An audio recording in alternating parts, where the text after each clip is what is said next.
الحمد لله وكفى والصلاة والسلام على عباده الذين اصطفى أما بعد فأعوذ بالله من الشيطان الرجيم بسم الله الرحمن الرحيم قال النبي صلى الله عليه وسلم قال إن الله وملائكته يصلون على الصف المقدم والمؤذن يغفر له بمد صوته ويصدقه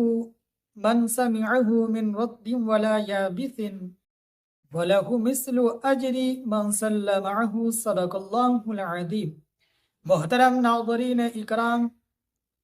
اللہ تبارک و تعالی بلا شبہ پہلی صف والوں پر رحمت بھیجتے ہیں اور اللہ کے نورانی فرشتے ان کے لیے رحمت کی دعا کرتے ہیں۔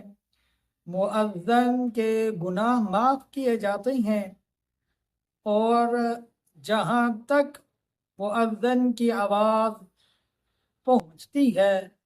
تو تمام جاندار اور بے جان اذان کو سنتے ہیں اور تصدیق کرتے ہیں۔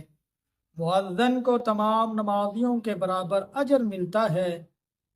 جنہوں نے اس کے ساتھ نماز پڑھی ہے۔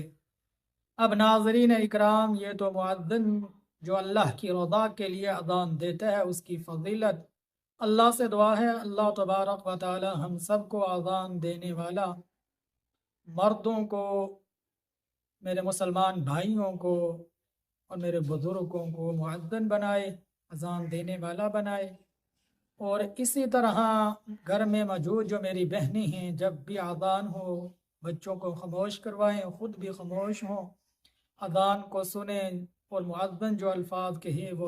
دہرائیں، اور جب حی علی الصلاح حی علی الفلاح یہ کلمات آئیں تو ان کے اوپر لا حول ولا قوت الا باللہ پڑھیں، اور اس کے بعد درود شریف پڑھیں، اذان کے بعد کی دعا پڑھیں۔ تو انشاءاللہ گھر میں خواتین یہ عمل کریں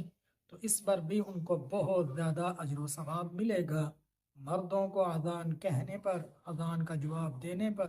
اور اذان کے بعد کی دعا پڑھنے پر اجر ہے۔ اسی طرح میری ماؤں بہنوں کے گھروں میں